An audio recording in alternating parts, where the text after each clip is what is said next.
Investing can be really intimidating. There's so many complicated terms like options, trading, market limit, day limit, things that make investing seem really hard and honestly exclusionary for most people. I know I felt that way when I first started investing and I had no idea where to start. I was so confused about what to do. So I'm here today to talk to you all about how I actually started investing and talk about the easiest way for anybody to start their investing journey.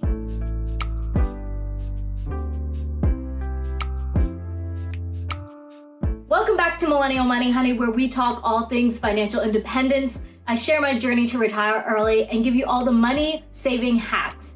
If you like this content, be sure to like this video, subscribe to my channel or to the podcast, and let's talk money, honey. So I started investing about 3 years ago.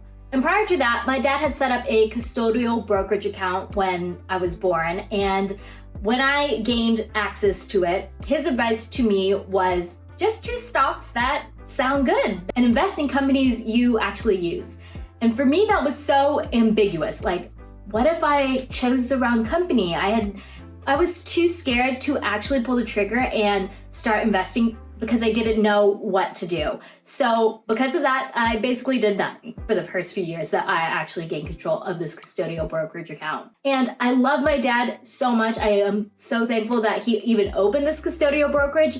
But for me, it wasn't enough to actually get me to start my own investing journey until I had finally saved enough money and was working long enough and did a no-spend year, which check out that video. And I decided I need to learn what to do to invest. So I did what any average millennial does. I Googled it. From my research, I decided that I wanted to invest in index funds. So what is an index fund? Even that term in itself sounds kind of complicated. So if you think of an individual stock as a single flower, think of an index fund as a bouquet of flowers. So instead of owning one individual stock, you would own the entire stock market made up of a bunch of individual stocks. So an index fund is so much easier because you're not really choosing individual stocks. You're just buying, for example, a total US stock market fund like VTSAX, SWTSX, or FSKAX. So all of those are total US stock market funds, and they are all great. They just do different brokerages. Which leads me to my next point. What is a brokerage? A brokerage is just a place or a financial institution in which you can purchase, buy, sell, trade stocks. My favorite three that I always recommend are Vanguard, which was founded by the founder of index funds, the guy who literally came up with the idea and made it a thing, John Bogle, Fidelity, and Charles Schwab. Now they all have great index funds that they run and manage, and they are all good brokerages. I personally use Charles Schwab and I love and recommend them. So the reason you would want to invest in an index fund over an individual stock is just because an individual stock can go up and down and, is really subject to how well the company is doing. Versus an index fund, since it's made up of a ton of individual stocks, if something falls off of the index, if it goes down to zero, the stock goes away and is replaced. So it is a self-cleansing, self-replenishing fund. So that's why it's a little bit more safe to hold that. As with anything financial related, though, recommend doing your own research. I cannot give that kind of advice. You need to consult a CFA or CFP. So after doing my research and deciding I wanted to invest in index funds, it wasn't worth it for me to pay an actual person to manage my investments. This is where a robo-advisor came into play. And I use the robo-advisor Wealthfront, and I 100% recommend a robo-advisor for anybody who is just getting started. And if it's a matter of doing nothing and waiting until you learn more, or starting with a robo-advisor, robo-advisors are so great. So what you do with a robo-advisor is you take a quiz and basically you tell them your age, when you're planning on retiring, and your risk tolerance, which is just how nervous do you get if the stock market suddenly takes a plunge? Would you pull out all of your investments or would you stay the course?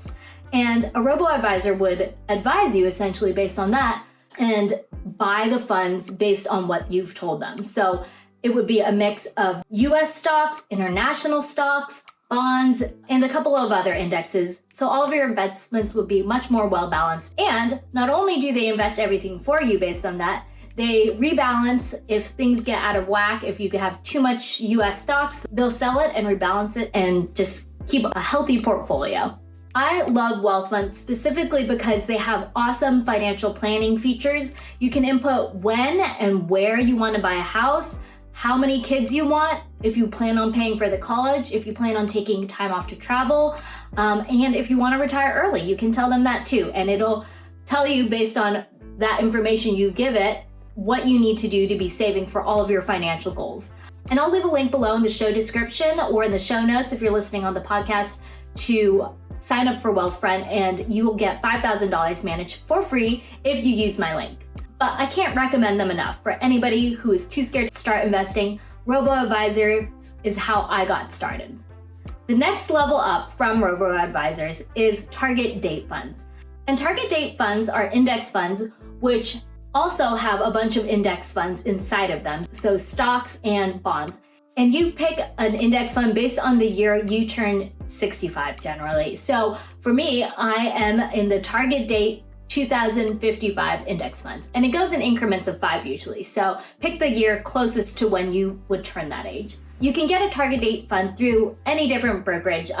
For example, Schwab, Fidelity, or Vanguard, they all have target date funds. And what I like about target date funds is they automatically rebalance and move away from stocks closer to bonds the older you get. So it automatically rebalances everything for you as you reach your retirement date. Not only that, they tend to be extremely low. So what you want to look at is the expense ratio on your index funds. And for target date funds, they're usually only around like 0.05 to 0.08 maybe of the cost to manage it. And what's nice about that, you just pick one fund, dump your money on that, and also never think about it again. Robo-advisors, on the other hand, not only do you have to pay the expense ratio on funds, but usually you pay a very, very small advisement fee, which shouldn't be any more than 0.25%, which is well below what you would pay an actual person, which is anywhere from 1% to, I've even heard of people paying 3% for their financial advisors. Basically, what you do not want to do is pay fees, because fees are lost money for you. So be sure and check expense ratios on funds. I would, for example, look up SWYJX. That is the target date fund I invest in, and I can see the expense ratio on it. So target date funds are great once you feel comfortable choosing your own brokerage and learning the interface of the brokerage itself. What I like about Robo-advisors is their interfaces are so beautifully designed and so easy to use. Generally, for Schwab, Fidelity, and Vanguard, their interfaces are a little more clunky and not user-friendly. So it is a bit more intimidating to use, which is why I put it at level 2. So level 3, once you've figured out which discount brokerage you like using, is to pick index funds yourself and rebalance them yourself. And one of the most common methods of doing index fund investing is called the Boglehead 3-fund portfolio. This idea is founded by John Bogle, again, the founder of Vanguard and the founder of index funds. And basically what you do is pick a percentage of indexes, and you will have a total US stock market index fund, a total international stock index fund, and a total bond market index fund. And you choose an allocation that you feel comfortable with. So obviously stocks are more risky, but if you are younger, you're going to have the time to be more risky. So you'll be a little bit heavier in stocks. And as you move closer to retirement, you want to move the stocks closer to a bond fund. So I currently have my allocation at 80% US stocks, 15% international stocks, and 5% bonds. So that's what I feel comfortable with. I'm definitely a more aggressive investor, and I feel comfortable with those amounts given my current age and the length of time I am going to keep these funds in the market. Some people rebalance their portfolio quarterly or half yearly, and rebalancing is when you would sell some assets to put it in the right percentage balance. So if you're too heavy in bonds, you would sell some to buy stocks, thus putting it in balance. Since I'm still actively buying funds on a very regular basis, I still have income because I am not retired yet. I like to put in money as soon as I get it. When a paycheck hits, I invest right away. And I use my rebalancing calculator spreadsheet, which I will also leave in the links, to decide where to allocate that money. And that updates with numbers directly pulled from Google Finance, so it's somewhat, not exactly real time, but tells me if I have $1,000 to invest, where should I put that money to keep it in the right balance. This means since I rebalance my portfolio by paycheck, I don't need to rebalance quarterly or even half yearly. So since I'm with Schwab, my 3-fund portfolio is made up of 3 indexes. SWTSX, which is Schwab's total US stock market index fund, SWAGX, which is Schwab's total bond market index fund, and SWISX, which is Schwab's total international stock market fund.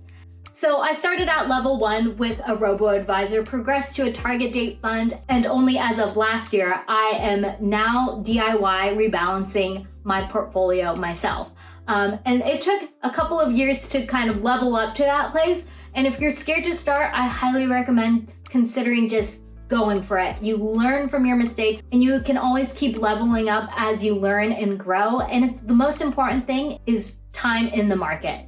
Because the longer you're in the market, the longer your money has to compound and grow and work for you. So you can take advantage of retiring early or becoming work optional and achieving financial independence. So don't sleep on it. All 3 of these methods, Robo-advisor, target date funds, and the Boglehead 3-fund portfolio, are great options. Just pick one and don't wait. Let me know in the comments below what level you're on and what your ultimate goal is for leveling up your index fund investing game. So if you're a novice investor, don't let investing intimidate you. I am here to help you and guide you as much as possible. Again, do your own research though, because I don't want to be sued by the SEC and so. So I hope this video helped you, and be sure to give it a thumbs up, subscribe to my channel or podcast, and tune in next week where we'll talk more money, honey.